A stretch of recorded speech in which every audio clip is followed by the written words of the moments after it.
Hey everyone, Dr. Lee Brown here, looking to share another smile success story for a patient that has been coming in for a long time, and we saw the teeth gradually start to wear down little by little, and it finally came time where we had to make a move. And to his credit, he did. He did it the right way. We had to reposition the teeth first so they could be in a good foundation. We created the right architecture, as part of our blueprint process.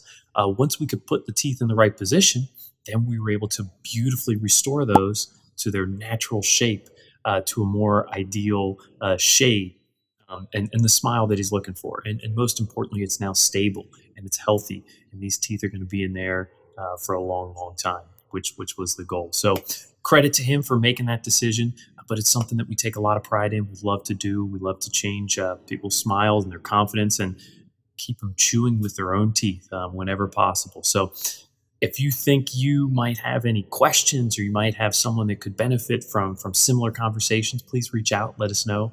We love to work through these scenarios. You could see from the before and after. We can start from a tough spot and still get you to a great spot. We just got to trust the process. Reverse engineer what you're looking for, and it can work really well. Hit us up if you have any questions. We'll talk to you soon. See ya.